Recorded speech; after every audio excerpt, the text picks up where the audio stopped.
Please tap subscribe button and press bell icon to get notifications up to you. Hello guys and welcome to my channel science aquarium. तो फिर जैसे कि हमने अपने last video में देखा था रिफ्रैक्टिव इंडेक्स और स्नेल्स लॉ के बारे में, तो फिर शायद मुझे लगता है आपको वो टॉपिक समझ में आ गया होगा। तो फिर अभी हम आगे बढ़ते हैं। हमारा नेक्स्ट टॉपिक है जो कि refraction through spherical lenses. What? Refraction through spherical lenses. आज हम इमेज फॉर्मेशन नहीं देखेंगे, सिर्फ उसके इमेज फॉर्म होने से पहले की जो बेसिक थिंग्स है, जैसे कि ऑप्टिक सेंटर क्या होता है, सेंटर ऑफ कर्वेचर इसमें कैसे होता है, हमने मिरर्स में का तो देखा था, तो पर इसमें कैसे होता है वो सब जानेंगे। ओके, तो फिर बिना देरी के इस वीडियो को शुरू करते हैं। Science aquarium presents light reflection and refraction. तो फिर हम रिफ्रैक्शन थ्रू स्फेरिकल लेंसेज में हम देखने वाले दो लेंसेज के बारे में कि कॉनकेव लेंस में और कॉन्वेक्स लेंस में वो क्या हथियार है जो हमें समझाएंगे इमेज कहाँ फॉर्म होगा। यस, मतलब वो क्या इक्विपमेंट्स है, क्या इंस्ट्रूमेंट्स है जो हमें समझा सकते हैं कि इमेज फॉर्म कहाँ होगा, वो बड़ा होगा छोटा होगा।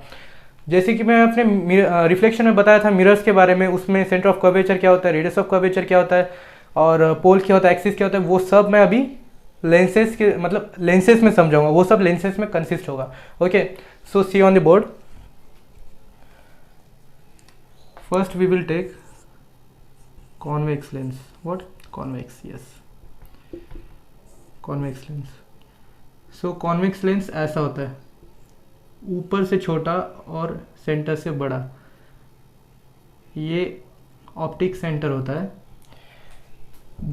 कॉन्वेक्स लेंस कभी भी बाहर बल्ज होता है। कैसा होता है? बाहर बल्ज होता है। और अभी दूसरा होता है कॉनकेव लेंस। कौन सा? Concave lens. कॉनकेव लेंस अंदर से छोटा होता है, अंदर से अंदर चला जाता है, मतलब सेंटर में से यहाँ से वो इनर वर्ड्स चला जाता है और ये आउटर वर्ड्स ये बाहर निकलता है दोनों तरफ से, और ये दोनों तरफ से अंदर चला जाता है। तो फिर डिफरेंस बताने को तो बहुत है, बहुत एग्जांपल्स भी आपको मिल सकते हैं और भी कोई वीडियोस में, पर मेरे वीडियो में मैं अभी आपको पहले समझाने वाला हूँ कॉन्वेक्स मिरर के बारे में। कॉन्वेक्स मिरर अच्छा निकालता हूँ।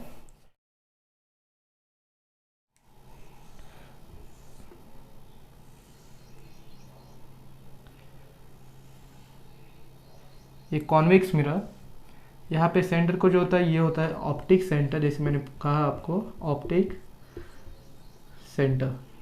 यस, और हर वक्त की तरह यहाँ से भी एक लाइन पास होती है जिसे हम कहते हैं ये, हाँ, इसे हम कहते हैं इमेजिनरी लाइन, जो कि है प्रिंसिपल एक्सिस। क्या ये? Principal axis. सो फिर ये इमेजिनरी लाइन जिसपे कि हम इमेजिन कर सकते हैं कि इमेज कहाँ फॉर्म होते हैं। यस, इमेज कहाँ फॉर्म होते हैं। तो फिर अभी मैं आपको बताऊंगा सेंटर ऑफ कर्वेचर कहाँ होता है। उसके लिए मुझे ये रफ करना पड़ेगा। तो फिर आपने अभी ये देखा कि ये है convex mirror, sorry not mirror, it's convex lens. Yes, तो फिर और वो भी स्फेरिकल। ये है हमारा स्फीयर और ये है हमारा दूसरा स्फीयर। यस, ये दो है हमारे स्फीयर्स, ये दो हमारे स्फीयर्स है। सो फिर अभी इस स्फीयर का सेंटर लेना है। सेंटर, ये ऑप्टिक सेंटर है और इसका सेंटर, इसमें से प्रिंसिपल एक्सिस हमें पास थ्रू करनी है। मतलब ये इमेजिनरी लाइन है, प्रिंसिपल एक्सिस पास थ्रू करने के बाद जो ये सेंटर्स होते हैं इन्हें हम कहते हैं centre of curvature, C1 C2। Yes, तो फिर उसके बाद आप ये रफ कर लोगे तो भी चल जाएगा। इट्स एन सिंपल मेथड और without confusing method for drawing and centre of curvature. Okay, ऐसे आप सेंटर ऑफ कर्वेचर बना सकते हो। हमें फोकस भी बनाना है अभी, फोकस। तो फिर हर वक्त की तरह लाइट रेज, अभी इसमें क्या होता है, कॉन्वेक्स रेज में एक प्रॉपर्टी है कि जितने भी लाइट रेज है वो सब एक जगह आते हैं, कन्वर्ज होते हैं यहाँ पे। कॉन्केव में सेम उसके उल्टा है, मैं आपको बताऊंगा कॉन्केव का भी, कॉन्वेक्स का भी सुन लो। उसमें कन्वर्ज होते हैं, मतलब एक जगह आके मीट होते हैं। जैसे कि मैंने अभी एग्जांपल दे दिया था इसका, क्या बोलते हैं, रिफ्लेक्शंस में मैंने आपको एग्जांपल दिया था कि मैग्नीफाइंग ग्लास का। तो फिर मैग्नीफाइंग ग्लास का जैसे मैंने एग्जांपल दिया था, उसमें भी लेंस होते हैं, तो फिर वो लेंसेस होते हैं कॉन्वेक्स लेंस। कॉन्वेक्स लेंस का जो मतलब लाइट रे होता है वो एक ही जगह आके मीट होता है। How means, I will draw centre of curvature somewhat far, or else here focus will not be there, so center of curvature here। तो फिर अभी मैं यहाँ पे लाइट रे ड्रॉ करता हूँ। लाइट रे गई ऐसे, second it is parallel to principal axis, parallel to principal axis. Okay, नीचे से भी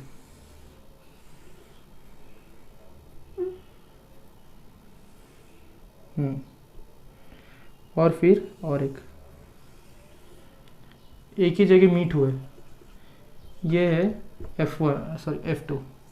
और इसी साइड सेम यहाँ से जब रेज आते हैं तब इस साइड यहाँ पे बनता है, मतलब अभी जब बनेगा तब आप समझ जाओगे। तो फिर ये होता है F1। ओके, सो ये होता है केवल फोकस, इसके फोकस, और ये होते हैं सेंटर ऑफ कर्वेचर उसके। और हम सेंटर ऑफ कर्वेचर को यहाँ पे हम लिखते हैं 2F1 और यहाँ पे 2F2। मतलब अभी ये F1 है इतना डिस्टेंस, ये मतलब ये F 2F, सो F1 F2 2F1 F2 2F2। Okay, आप समझ जाओगे। तो फिर अभी इसके बाद मैं आपको बताऊंगा कि ऑप्टिक सेंटर में से एक मैजिक होता है कि यहाँ से रिफ्रैक्शन के होते हुए यहाँ से लाइट बेंड नहीं होती है। अगर ऑप्टिक सेंटर में से लाइट रे पास हुई तो फिर होता क्या है, मीन्स यहाँ से लाइट बेंड नहीं होती कभी इसके सेंटर में से। ओके, तो फिर ये थी जानकारी हमारी कॉन्वेक्स लेंस के बारे में। रिफ्रैक्शन थ्रू स्फेरिकल लेंसेज में हमने पहले लिया है कॉन्वेक्स लेंस, उसमें मैंने बता दिया कि इमेज फॉर्मेशन होगा कहाँ, कैसे होगा ये मैंने नहीं बताया, कैसे तो मैं फिर अब बताने वाला हूँ अपने नेक्स्ट वीडियो में। So be tune to see that video also. फिलहाल अभी ये देखो, मैंने आपको आज बताया कि मतलब यहाँ पे फोकस कैसे होता है, सेंटर ऑफ कर्वेचर क्या होता है। सेंटर ऑफ कर्वेचर की जगह हम मतलब 2F2 2F1 मतलब वहाँ पे भी फोकस लिख सकते हैं। सो फिर मैंने ये बताया कॉन्वेक्स लेंसेज के बारे में। तो फिर अभी हम अपने नेक्स्ट स्क्रीन पे लेंगे कॉनकेव लेंस के बारे में। Yes, so see on next screen. तो फिर हम अभी लेते हैं कॉनकेव लेंस के बारे में। Yes, concave lens. सो यहाँ पे सेकेंड नंबर पे है कॉनकेव लेंस। कॉनकेव लेंस, तो फिर कॉनकेव लेंस भैया जी मैंने बोला कैसे था, कैसे रहता है कॉनकेव लेंस, ऐसे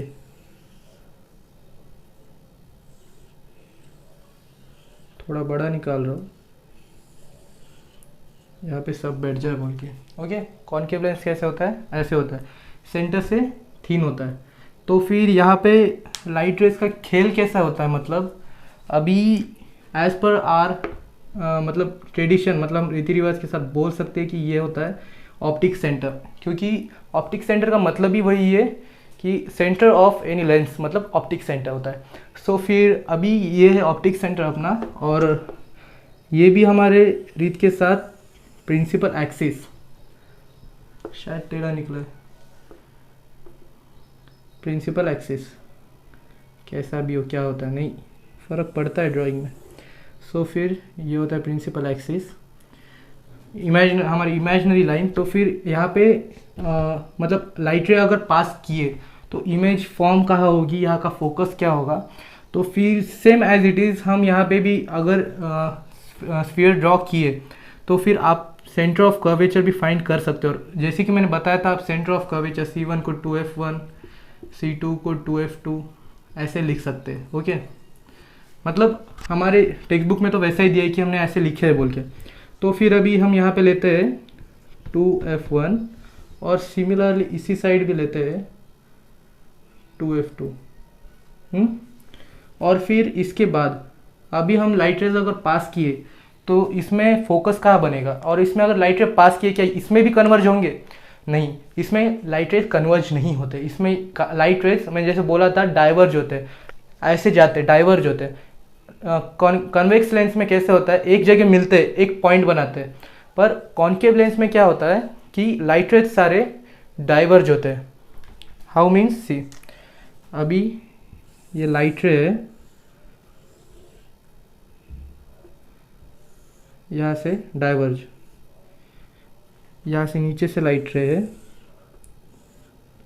डाइवर्ज हुई, मतलब डाइवर्ज होती है। डायग्राम इधर अच्छी नहीं निकल रही हो, पर मैं आपको समझाने की पूरी कोशिश कर रहा हूँ कि यहाँ से लाइट रे डाइवर्ज होती है। यस, तो फिर डाइवर्ज होने के बाद जब यहाँ से हम इसे इमेजिन कर सकते हैं, यहाँ पे जब एक पॉइंट आता है तो फिर इसे हम बोलते हैं फोकस। इसमें फोकस ऐसे बनता है। यहाँ पे तो अभी ये दो लाइंस कभी है कि मीट होती नहीं है। कैसे नहीं होती? मीट नहीं होती है कभी लाइंस। तो फिर अभी जैसे लाइट रे पास हुई यहाँ से, तब हम समझ सकते हैं कि फोकस ये है। सिमिलरली अगर लाइट रेज यहाँ से अपोजिट साइड से पास किए तो शायद यहाँ बन जाए F2 F1। ओके, तो फिर ये होता है कॉन्केव लेंस। इसमें लाइट रेज कभी कन्वर्ज नहीं होती, डाइवर्ज होती है, ये इसकी प्रॉपर्टी है। और उसके बाद फिर मैंने जैसे आपको बोला इसके हथियार ये 2F1 F1 F2 F2 F2, और इसमें भी सिमिलर प्रॉपर्टी है। इसमें भी अगर आप लाइट रे पास करो ऑप्टिक सेंटर में से, अगर आप ऑप्टिक सेंटर में से लाइट रे पास करो, ये ऑप्टिक सेंटर, यहाँ से अगर लाइट रे पास करोगे, यहाँ से अगर लाइट रे पास करोगे तो वो बेंट कभी नहीं होती है। कभी भी लेंस के सेंटर से, मतलब ऑप्टिक सेंटर से कभी भी लाइट रेज पास मतलब बेंट नहीं होती है। ओके, सो फिर ये था कॉन्केव लेंस के बारे में। और फिर आज मैं अपना वीडियो यही ख़त्म करना चाहता हूँ, क्योंकि मैंने जैसे कि अपने लास्ट वीडियो में आपको बताया था कि मैं अपने सारे टॉपिक्स स्मॉल मतलब पार्ट्स में लूँगा। क्योंकि अगर हम videos 1 hour half an hour के बनाते रहेंगे तो फिर होता क्या है, मतलब सब बोर हो जाते हैं, और we should enjoy the study. Yes, तो फिर आज के लिए बस इतना ही। और जो अभी इस चैनल पे नए, और जैसे कि मैंने स्टार्टिंग में बोला, जिसने सब्सक्राइब नहीं किया प्लीज़ इस चैनल को सब्सक्राइब कर दीजिए और बेल आइकन को टैप करके मेरा हर एक नोटिफिकेशन का इंतज़ार कीजिए। और अगर ये वीडियो अच्छा लगा तो लाइक करना मत भूलना। तो फिर आज के लिए बस इतना ही, बाय।